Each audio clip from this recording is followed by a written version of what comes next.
Hi again, everyone, and welcome to a new edition of Newsmakers. I'm Jerry Roberts. It is Friday, July 5th, and my colleague Josh Molina and I are very pleased to welcome back to the program Santa Barbara Mayor Randy Rowse. Mayor, thanks for coming.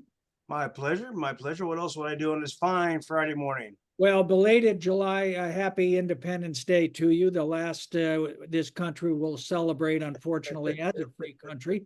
And I wanted to compliment you on that fine fireworks show last night. That was I quite. heard noise. I didn't see anything, but there was noise. I tell. I was Oh, it down the was boat, it was and pretty. It was good. How much we spend on those fireworks? Do you know? Huh? I think now I don't know off the top of my head. I think that's somewhere between the $50,000 and $70,000 idea. So Oh, that's all right. a bargain at twice the price. I Well, mean, well, that's cheaper than a Taylor Swift ticket, right? well worth it. Well, I don't. You have to ask Josh. He's the Taylor Swift stan here in I this. don't know. This year, I heard the fireworks were pretty. Not a lot of people saw them with the fog and everything. So Oh that yeah. happens every 5 or 6 years. Yeah. They're tough to see. I've Well, seen we it could that see way him. before, but never quite that thick. Yeah, We could see him up here from the horse homeless shelter. We didn't have any problem at you all. got to be real low or real high, but in the middle, no chance. All right. Okay. Well, we got a lot to talk about.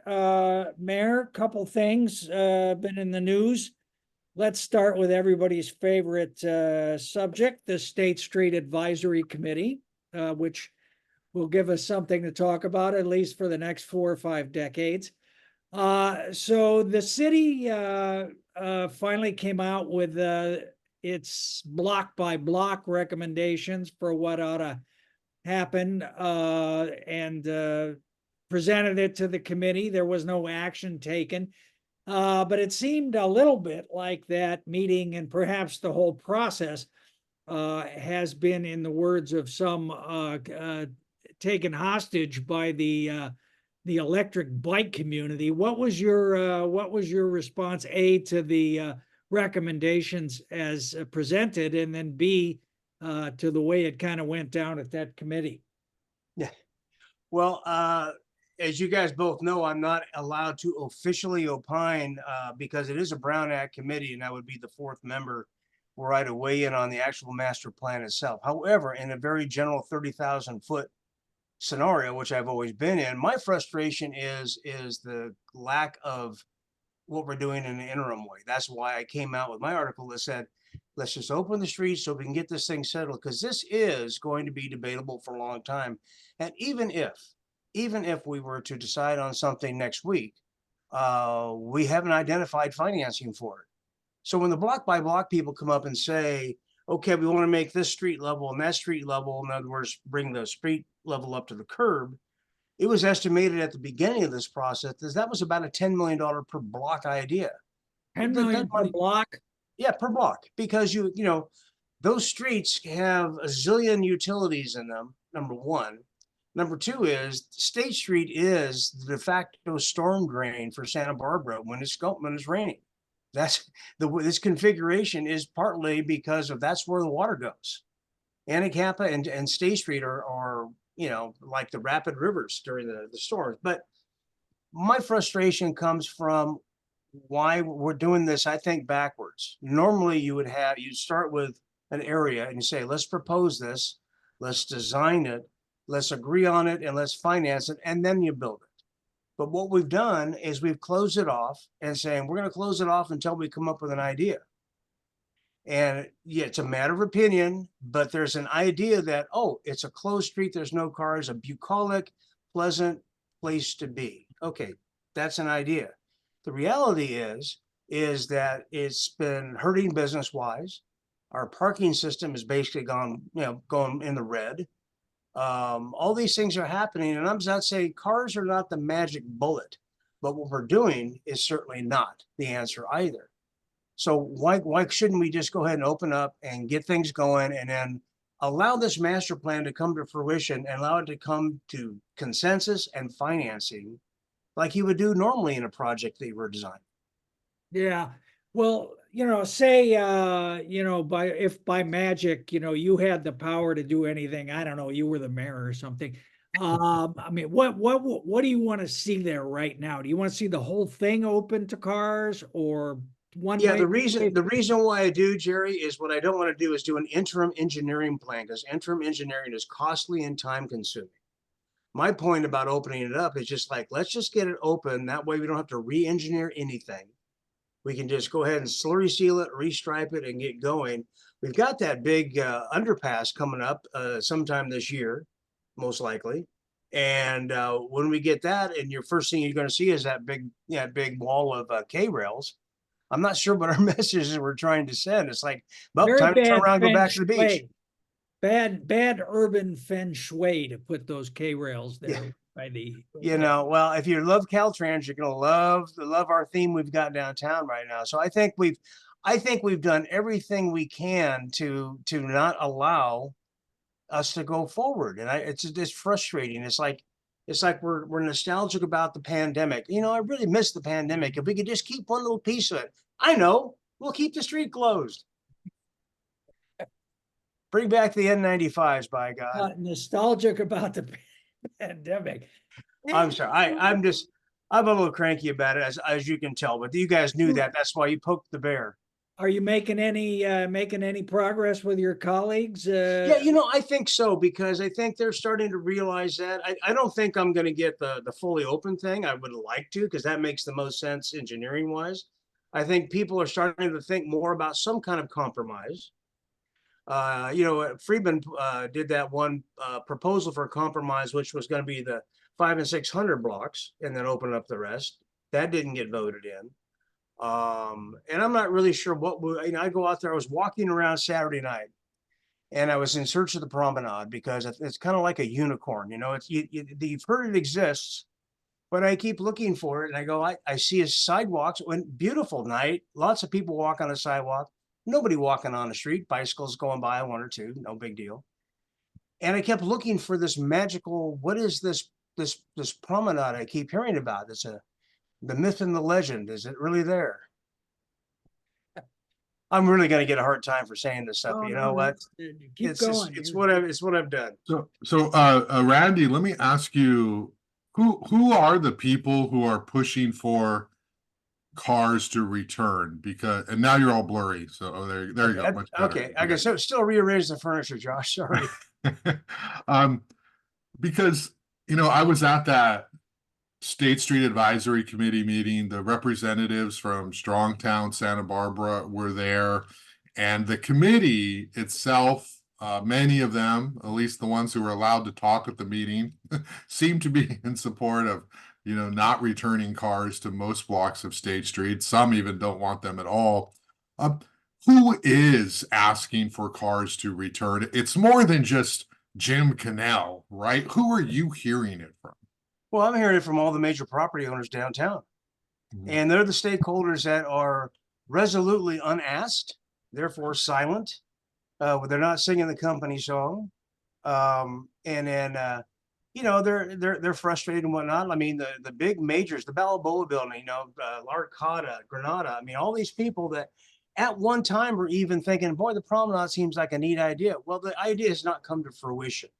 What we have is a closed street, and we have people on the sidewalks, and we have a few parklets. We do not have a promenade. I'm sorry. It's a promenade in name only. And so when you say, I mean, in the middle of the afternoon, and you got all the strong towns people there. I mean, you pointed out, Josh, before, but it seemed to be kind of a generation gap. I don't know if that's it or not, but if you read the Strong Towns website, they got a whole bunch of ideas other than just the closed streets thing that they want to put forward. And that's fine. That's the young exuberance of going forward. But I'm saying I'm living in the now, and the now is we're just not busy downtown, and our parking system is about ready to fall on its face. And it's hard. I don't see what we're getting. We're not getting more tenants. We're losing tenants. Landlords are dropping prices like a rock. Property values have dropped. The last couple of property transfers have been way under what the market was. And that's not just State Street. I get that, but we're not helping.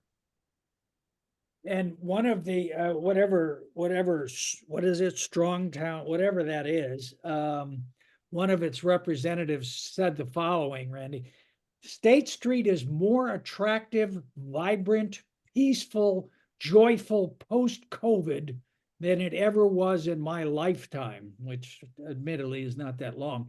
The sole reason I think that is true is because it is car-free. I take it you don't agree with that sentiment. You know, and once again, everybody talks about cars. If it's cars or no cars, it's like saying outdoor dining only happens with parklets. Also false. You know, when we built those sidewalks way back when, we made a walkable, livable Santa Barbara. That was the theme. And the idea was robust outdoor dining where we could do it at a reasonable size, right? The car-free thing is an ideal. It's an ideal and an idea, and it's fine. The idea of a bucolic area with no cars, great. But if you take away your main source of circulation, and now you start hammering on bicycles. Well, the bicycle master plan begins on State Street, by the way. And you want people to get their bikes like at the Fest Park or when they're visiting and ride peacefully up State Street. I mean, that's what, you know, and we keep talking about replacing cars with transportation, but not that transportation because we want to make a promenade. And I go, I haven't heard the lines come together in one set of logic. We've done this without engineering. We've done this without economics. And so far, we're doing it without consensus. We're listening to poll data, which is fine. Citizen input's really important. But you don't design a civic area by polling data. You don't do, because it's an expert scientific thing to do. That's people go to school to study urban design and traffic circulation, all the above. You don't do it just by the man on the street saying, boy, I really like chocolate ice cream. But yeah. Well, and it's also a very self-selected poll, we should point out, for those of us who are into methodology. All right, before we move on, Josh, you got anything else on State Street? Well, let me just tie it into last week. There was a lot of talk with the climate action plan and the city wanting to be carbon neutral by 2035. And it's kind of a, you know, it was the only real thing on the agenda that day or anything on the calendar where there was discussion about how do you reconcile and the environmental advocates, the pro bike and pro walking and, you know, anti-car people, you know, they'll say, hey, cities already said their policy is to reduce greenhouse gases, emissions, transportation's the biggest hinder to that. And yet the mayor wants to bring back cars, you know, so how do you address, like, how can Santa Barbara be an environmentally friendly city when it wants to introduce cars back, or when the mayor and some others do? So let me do the converse of that. How do you justify talking about getting rid of cars when we're trying to build charging stations everywhere for electric vehicles? And you got to remember the climate action plan talked about electrification, not necessarily the elimination of personal transportation. That being said, the idea between going to VMT over LOS for our transit, you know, the vehicle miles traveled versus level of service for intersections, the idea of arena numbers, regional housing assessment numbers, is about if we can get everybody to live in one place and work in one place, then we can reduce our carbon footprint. It's a model, and everything we've modeled so far really hasn't shown, we're still going up in our carbon footprint. And we were asking the people at the climate action, I go, what about the cargo ships going by? Big source of, you know, they go, well, we don't, that's not in our jurisdiction. I go, well, that's true. So you don't model it, but it's still part of the air. So I'm you know, I got my old curmudgeonly cynicism going there, but it's actually true. So going back to the thing about, I'm not an advocate for automobiles. I am an advocate for planned and engineered circulation and vibrant economy. If we wanted to play around with the idea of a promenade, we should have taken a zero block on each side of State Street and a cross street, like most other cities that tried this have done. Nobody else has done their main street, just us. And we didn't do it with a plan. We did it by emergency declaration, and we've held on to that for dear life. And that's the part that is frustrating so many people. Well, like our friend Elliot Jacobson says, when it comes to electric, that's not better than cars. It also, you know, uses energy and creates emissions. And the best environmental thing is to not do any of these options at all. And you know, so it isn't as though electrification is the great resolver of our climate change issues. Isn't he saying we're already dead in 15 Yeah, years we're anyway? all Something No, like you that. need to watch the podcast, Randy. He doesn't say that. Well, Hey, that's what I do. we're doomed. We're doomed, Elliot. Well, he does say that, yeah. Yeah. We got more than 15 years, though. Oh, we do. Oh, thank good. Yeah, I gotta look at my Elliot is CDs. our house doomer. Um, yeah, just on that climate issue, Randy, Josh's story has some interesting quotes from you. I just want to ask you about. You say everybody in this room, we're all sitting around the campfire making s'mores and singing "Kumbaya." That's great. When you go out into the field, you're going to find a whole different set of circumstances and a lot of cynicism. He said the public is really divided just in terms of the red coat, blue coat nature of the country. What did you mean by that? Were you saying that the question of whether climate change is real and man-made is arguable, or that there's both sides on it? What did you mean by that? Well, first of all, I try to be as obscurely poetic as I could just to compete with some of Jordan's missives. But the second thing is my point was this, is that as we go out, we're all in that room and everybody was so breathlessly enthusiastic, which is great, fantastic. However, what we have to remember is there's an entirely different side of the population out there that the more we talk in hyperbolic or superlative notions, does that sound like Mr. Trump to you guys, by the way? The more we talk like that, the less credibility we have. And the important thing isn't so much about what models we have or what we vote in or what we decide is going to be an engineering mandate for you, is to bring you into for the journey. You know, how do we best have the credibility? I don't think there's a lot of people out there anymore that deny that climate change is real. Climate change has always been with us on some level. Human-induced carbon is a big factor in it.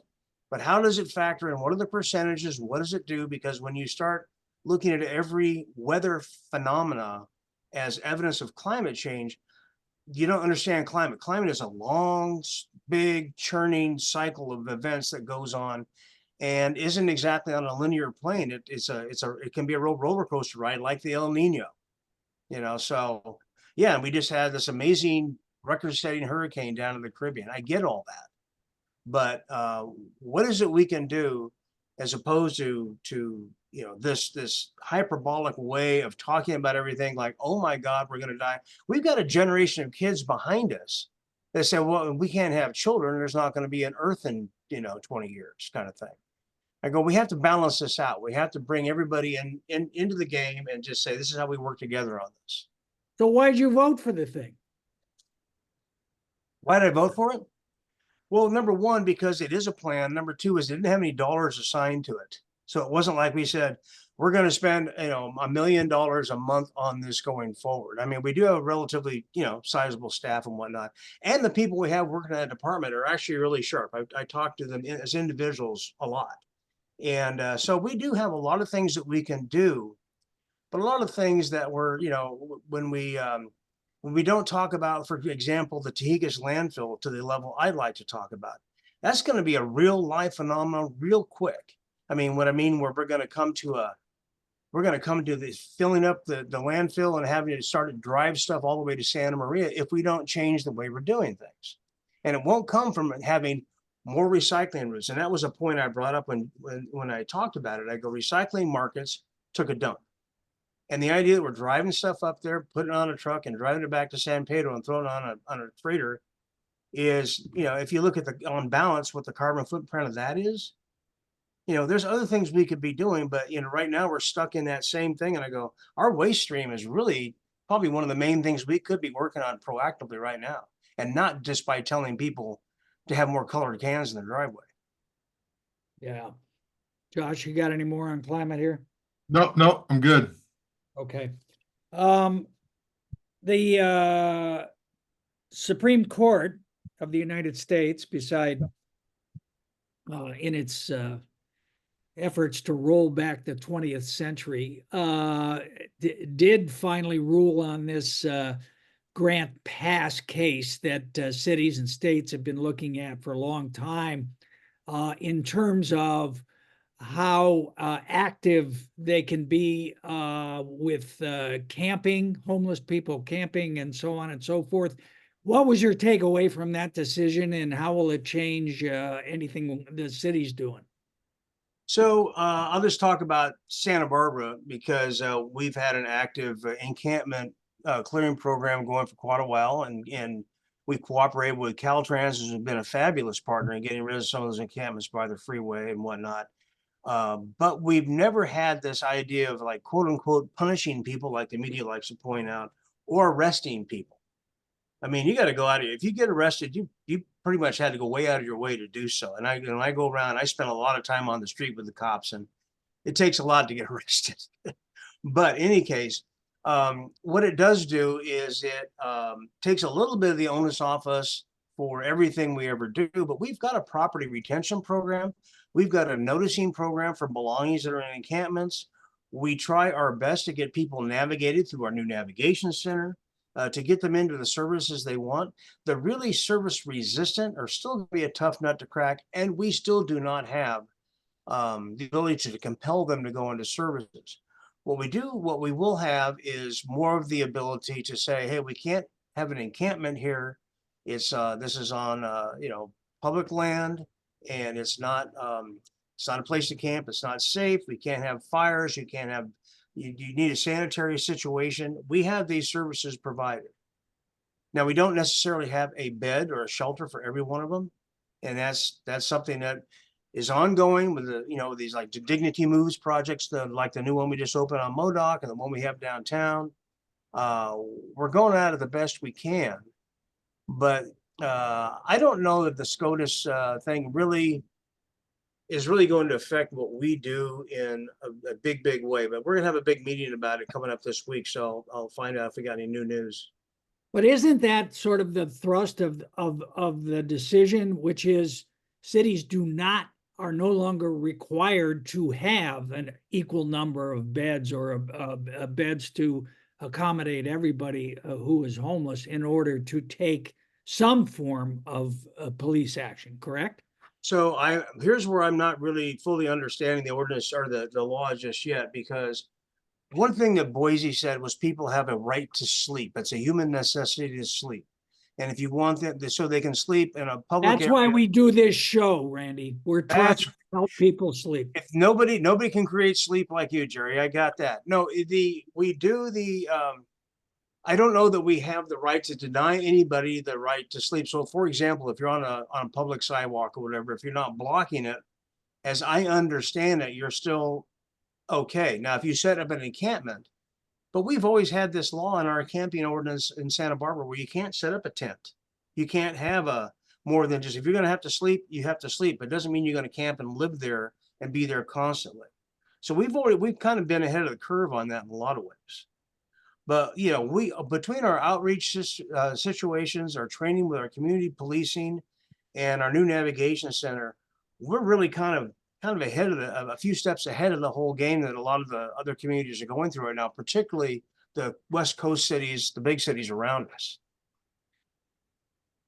Josh? Yeah, I think that when I asked Sarah Connect and others for comment from other cities, they're still trying to figure it out. It's they're not sure how it's going to actually apply, and I don't think Santa Barbara's in the habit or has been or will be of arresting homeless because that doesn't solve anything, and there's so much activism going on and trying to getting them placed. However, I can see some of the business owners and property owners looking at this ruling to put pressure on all of you to say, you need to clean this up, you need to do this. And that could be, I don't know if it empowers other people to take civil action, against the city. If you walk around State Street early in the morning, there are people who are sleeping in various places. And so I think that they are kind of encouraged to like get up and move, as the day starts. And I don't think arresting them would fly very well with all of the awareness of alternatives, that criminal it's not going to work. And what people have to understand, Josh, is that folks out on the street when I go around with my service providers and with the cops, there's very few of these people that they don't know by the first name. And a lot of these people have been service resistant. They've been offered time and time again They don't want to be in a place where you can't have alcohol, where you or the rules and this and that. And they have the one low barrier shelter, which is PATH, but that that's a problem all unto itself. I mean, that is our low barrier shelter, but that's not the solution people are looking for. And we have in California, particularly, but all over the states, enabled this situation to kind of happen because we're trying to be nice, whatnot. We don't understand, or the general public doesn't really understand the properties of addiction and what it means. And and I'm saying that most of these folks that we run into out there have substance issues of one type or another. And it's not because their 401k just crashed is why they're out there. I mean, some of the people that are living in their cars, yeah, they may have had economic pressures to be not in a home and be in a car now, but the ones we see out on the street are generally people that have a lot of other issues besides, economic. Well, Supervisor Laura Capps stated in some of the reporting on this, homelessness is a housing issue. Is that correct? Is that precisely correct? Is it not more of a mental health and addiction issue? So I disagree with the statement. I'm not a housing first person because, as a matter of fact, I don't even like the term homelessness because it's a broad brush that paints everybody with the same thing. And when you talk to these individuals, which I do almost daily, each one of them has got a different story, where they came from, why they're here, what's going on, what it is they need, and what it is they're willing to accept, and what kind of rules they're willing to accept. There are so many, you can't just say we're going to you never will house your way out. You can't arrest your way out of it. You can't house your way out. We've got to start in the beginning with substance use prevention would be, my big push. And that's not trying to stigmatize everybody on the street as somebody who's a drug user or whatever, but some of the real severe ones we see, it definitely is a common denominator. And those are the ones everybody talks about. We don't talk about the mom and the kids having to live in their car or our safe parking program. We're usually talking about the folks you're seeing, Josh, in the alcoves out on the streets in the morning. And some of those folks, like, well, you'll see when we get the room key thing fully going out there in Goleta, whatever, I forget the name of that particular project. That'll be fine, but that comes with other attendant problems. So we had our SROs years ago. We still have the folding. We still have a lot of issues going on with that. People need guidance. They need boundaries. Treatment is not overly successful, unfortunately, but it's at least it's a start. See people willing to go into it. One of the advocates for homeless programs said this: the status quo of people living outdoors is unacceptable, but we know what works.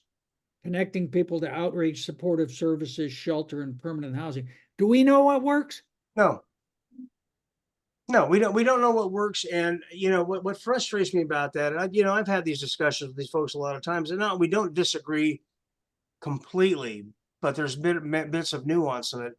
But you can't just take anybody, put them inside and warehouse them basically and say, I'm done. They go, well, what about wraparound services? Well, what does that really mean? Does that mean food stamps? Does that mean once a week counseling is not going to solve an addiction problem? That's not going to do it. So what is it we're talking about there? What happens when people have health and safety issues inside those units that you provided for them? And because of privacy concerns, can you do a wellness check? Well, not always. So it's a dynamic thing, Jerry. So when people say the solution or the answer, I go, well, good luck with that, because I'm not sure what that really is. We have to keep trying, obviously, but I sure would like to see if we could, this is just me, but, really work on the preventative end on the younger people so we don't end up with the next generation coming out there. There's going to be economic issues and whatnot, but the ones I'm talking about, the ones that are on the street sleeping on the alcoves, those are bigger problems than just economy or rent or what's going on. That's a bigger deal. It's not fair to say one thing will fix it. It just isn't. What about Proposition 1, the governor's just barely passed initiative that's supposed to really tackle this head on? And he's been blaming local officials for not getting more done. Now, We're the same people that didn't build the housing either, huh? So and I was mentioning to you earlier, I was talking to one of his assistants who was down to visit and check in with me and whatnot. And I go, I didn't back Prop 1. And he was kind of taken aback. And I go, talking to my service providers, talking to the county that does most of the health and human services, the reason is because we were just shuffling the deck. We're shuffling money away from the counties back to the state because they say we're not doing the job. And of course, when we get together in my conclave of League of Cities or League of Mayors, a couple of things I belong to, we think Sacramento hands us a bunch of unfunded mandates and then yells at us for not doing the job. So what is it we're doing? The homeless issue is never, let's put it this way. We spend a disproportionate amount of money on a relatively few identified people in town. And we do that all over the state. A bunch of money, was 168,000 identified homeless so far in the state of California. Right. And I don't know how many billions of dollars. I mean, this thing was a Six. $6.5 billion thing, but I mean, it's, and you're going, what are we getting out of this besides bigger and bigger departments and bigger outreach services? Are we actually curing the problem? And the governor Oh, does the problem's say getting worse. There's more people. There's more it's homeless. getting worse. There's more people. The governor even alluded to back in the Reagan era when we still had state facilities, and nobody wants to call them institutions anymore. Whatever's fine. But if you had central areas where you didn't disperse your outreach workers everywhere, you could actually concentrate services, kind of like we do with our navigation center. We've got CityNet and SB Act and our people all in one spot. And when we do navigation, we've got them right here. Oh, here's the person you need. Bang. Here's the person you need. Bang. Up there. That's the kind of thing we need to do, I believe, state and countrywide. We need to concentrate our efforts. All right. Let me can I jump in with a question here, Chair? Yeah. So let me ask you a little bit about politics. We haven't, we're in an election year, and so there's a lot of attention on the first district, and we have 3 candidates running for that seat, including an incumbent running for re-election. Now, I'm asking you, how invested are you in seeing Councilmember Gutierrez re-elected? And the context is this. Alejandra. So the context is this: rent control. All right. So for rent control to pass, you need 4 votes. Presumably you have Megan Harmon, Kristen Sneddon, Oscar Gutierrez, and those 3 are going to be on it. And then presumably you could see you and Eric Friedman being opposed to it. Alejandro Gutierrez is definitely opposed to it. And then Mike Jordan maybe being a swing vote there. How invested are you in seeing Councilmember Gutierrez reelected and essentially preventing Wendy Santa Maria, who's been very much out there saying she's for some form of rent control? And Jet Black Merritt says she's for some rent stabilization. Her position's less defined. She doesn't have a percentage, but Wendy Santa Maria is like, I'm definitely there. Can you talk about that? How much of that is part of what you're thinking right now as we go into this election? Well, it's a part of it's kind of a replay of an argument we've had for a long time. It's been on the ballot before, as you know, and lost. And when I see candidates that have one note in their song, number one, that tells me that, they're not really paying attention to the rest of everything we do, which is fine.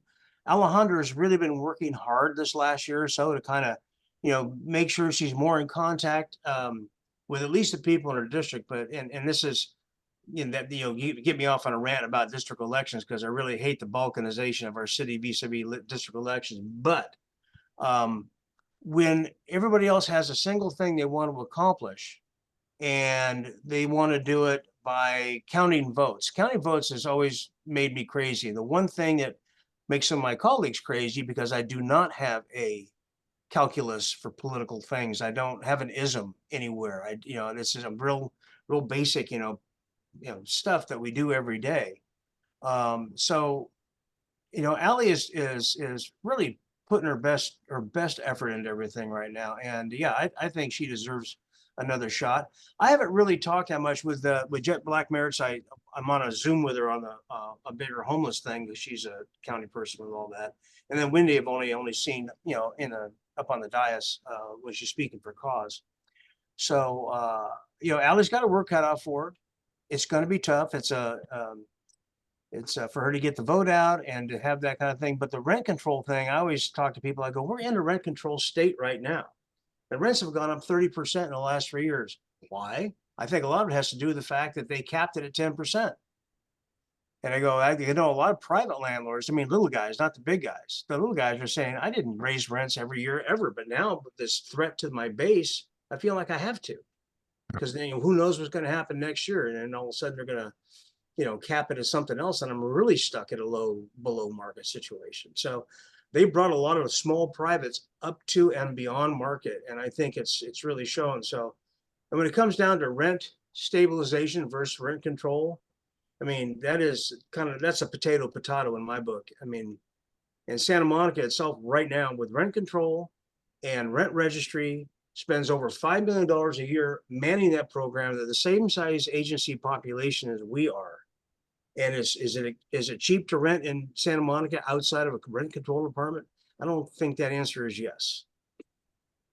So is it then fair to say you're endorsing Alejandra? Well, I famously don't endorse. I think Josh already mentioned that one time. But in this case, maybe, it's early for me yet. Not everybody's got their official things going just yet. So we'll see. So that's a big yes. I don't like to endorse, only because I don't like to be responsible for everything everybody says. So I've rarely endorsed.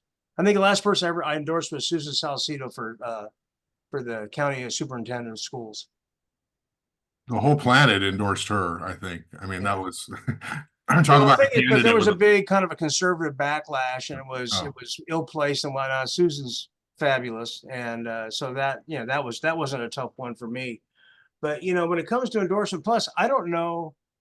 At some point in time, sometimes I wonder if I'm going to help or hurt if I endorse. So you got to take that into consideration as well. Well, let me ask you a pointed question, Mayor, and then you can send me a text later saying, "How could you do that?" No, as opposed to the dull questions that Jerry. Yeah. This is even more pointed. Okay, so the sales tax, right? I was at that finance committee meeting where Alejandra Gutierrez explained how she didn't feel like her district constituents had been reached out to, and so she opposed putting it on the ballot in the committee.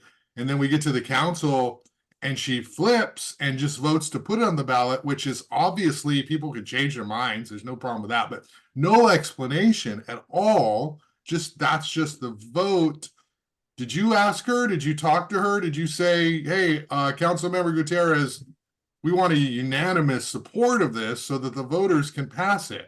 Can you talk at all? Did you have any conversations with her? We talked after the finance committee meeting, and she explained herself. And I said, a couple of things there. Number one, the polling data showed not only the low income, but the ethnic populations voted most overwhelmingly for the sales tax, partly because the rhetoric about it being regressive. There we go. Sales taxes are regressive.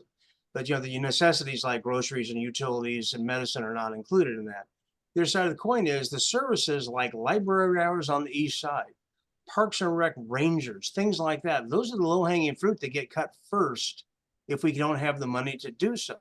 And people ask us, well, why don't you cut expenses? I go, we did 5% across the board already. Our entire organization is a third less than it was when I first got into office. I mean, we've done things as much as we possibly can.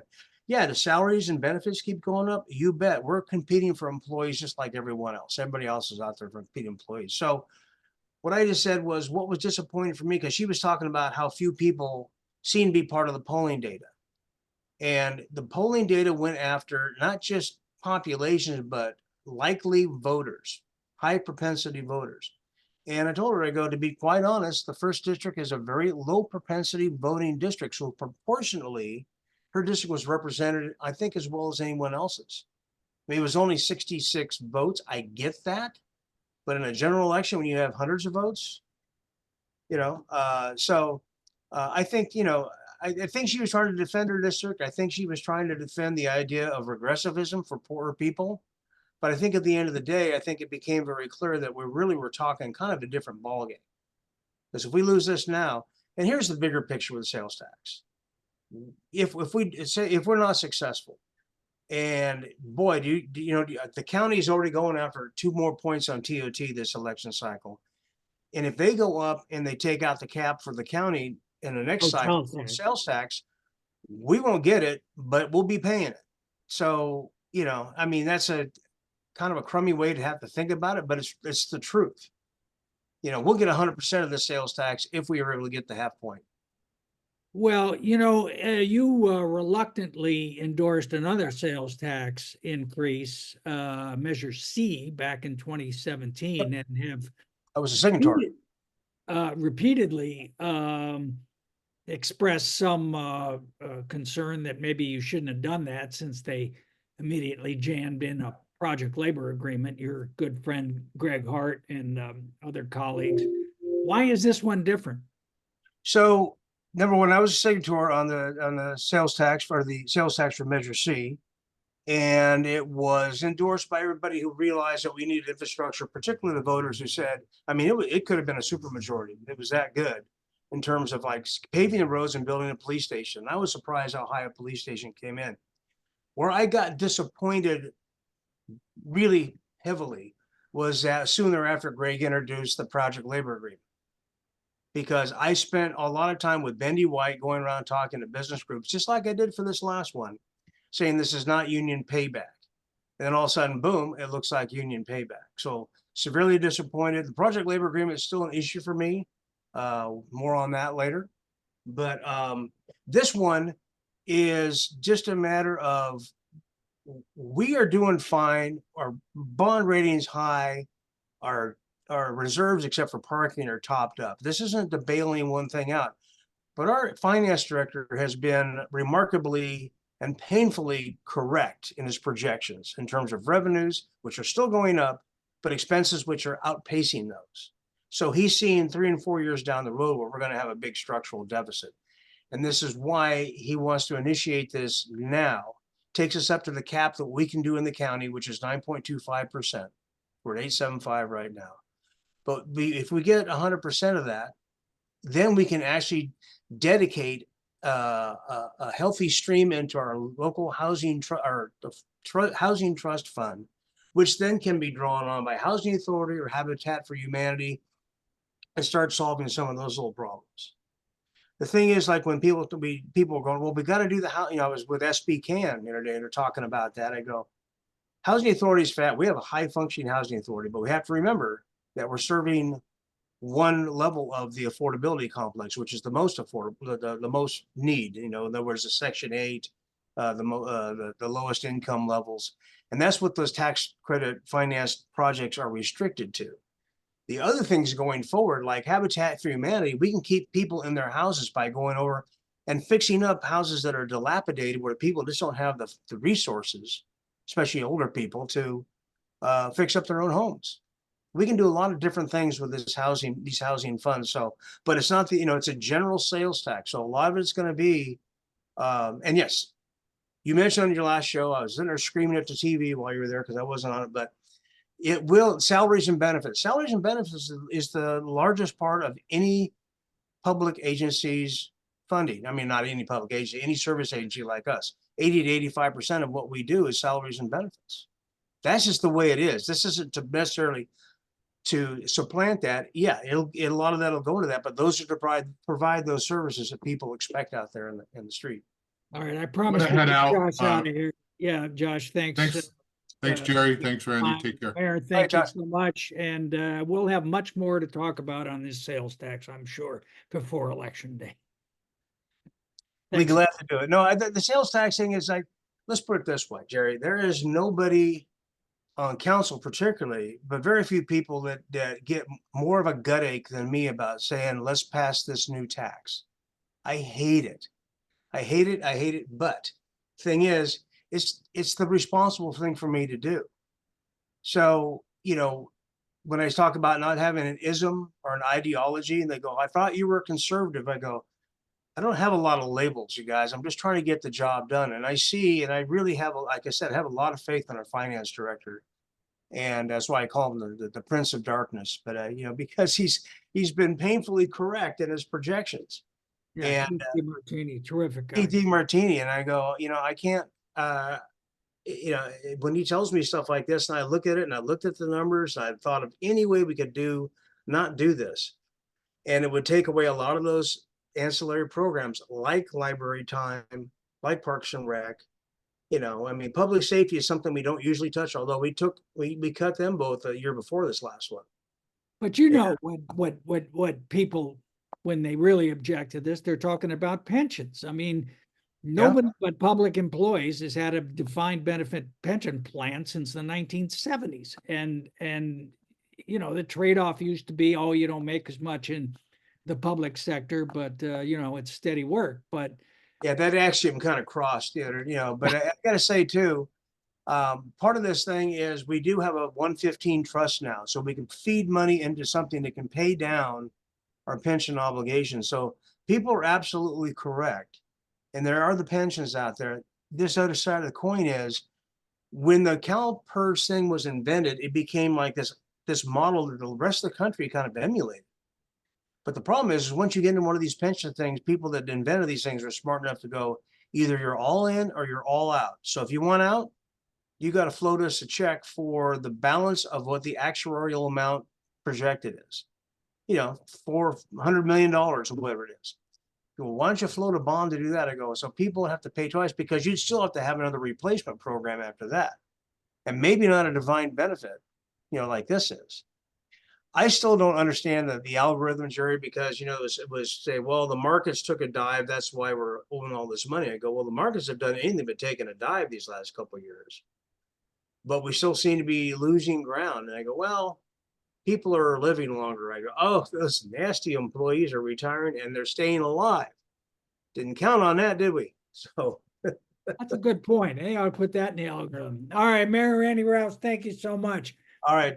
As always, and we'll look forward to having you back when we get a little closer to the election and talk about some of those political issues that you just love discussing so much. Yeah, you got it. Well, feel free to burn this tape anytime. Thanks, Jerry. Thanks, man. Take care.